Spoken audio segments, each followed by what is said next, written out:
Hour memory gets consolidated when we sleep. ಜನರಲಾಗಿ follow ಮಾಡೋ method ಅಂದರೆ ಕ್ರಾಮಿಂಗ್ ಅಂತ ಹೇಳ್ತೀವಿ. ಯುದ್ಧ ಕಾಲೇ ಶಸ್ತ್ರಾಭ್ಯಾಸ. ಎಕ್ಸಾಮ್ ಬಂತು ಅಂದರೆ ಒಂದು 15 ದಿನ ಕೂತ್ಕೊಂಡು 10 ಅವರ್ 12 ಅವರ್ 14 ಅವರ್ ಕೂತ್ಕೊಂಡು ಓದೋದು. ಸೊ ಅದು ವರ್ಕ್ ಆಗುತ್ತಾ? ಪ್ರೊಡಕ್ಟಿವಿಟಿ ಸಿಗುತ್ತಾ ನಮಗೆ? ಖಂಡಿತ ಇಲ್ಲ. ಅದು ಹೇಗಾಗ್ತಿದೆ ಅಂದರೆ, ಒಂದು ವಾರದ ಊಟ ಒಂದೇ ದಿನ ತಿಂದರೆ ನಮ್ಗೆ ಇನ್ನೊಂದು ವಾರ ಉಪವಾಸ ಇರೋಕ್ಕಾಗತ್ತಾ?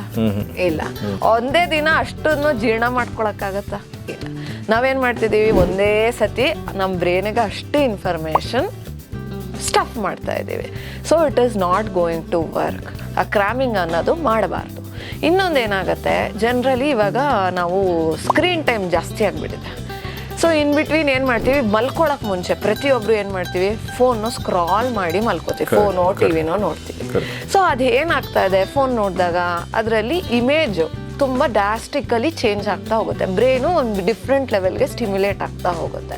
ಸೊ ಆ ರ್ಯಾಪಿಡ್ ಇಮೇಜ್ ಮೂಮೆಂಟು ಕಣ್ಣಲ್ಲಿ ನೋಡಿಬಿಟ್ಟು ಮಲ್ಕೊಂಡಾಗ ಏನಾಗುತ್ತೆ, ನಾನು ಹೇಳಿದೆ ಮೆಮೊರಿ ಗೆಟ್ಸ್ ಕನ್ಸಾಲಿಡೇಟೆಡ್. ಆ ನೋಡಿರೋ ವಿಡಿಯೋ ಇಸ್ ದ್ಯಾಟ್ ಇಂಪಾರ್ಟೆಂಟ್? ಅದು ಕನ್ಸಾಲಿಡೇಟ್ ಮಾಡೋಷ್ಟು ಇಂಪಾರ್ಟೆಂಟ್ ಇದೆಯಾ? ಇಲ್ಲ. ಸೊ ನಾವು ಏನೇ ಮಲ್ಕೊಳ್ಳೋಕೆ ಮುಂಚೆ no screen time, just 1 hour before the sleep. So ಏನು ಮಾಡಬೇಕು, ಯಾವುದಾದ್ರೂ ಪಾಠ ಇದೆಯಲ್ಲ ಅದನ್ನು ರಿವೈಸ್ ಮಾಡಿ ಮಲ್ಕೊಂಡಾಗ ಅದೇ ಕಂಟೆಂಟು ನಮ್ಮ ಮೈಂಡಲ್ಲಿ ಕನ್ಸಾಲಿಡೇಟ್ ಆಗುತ್ತೆ.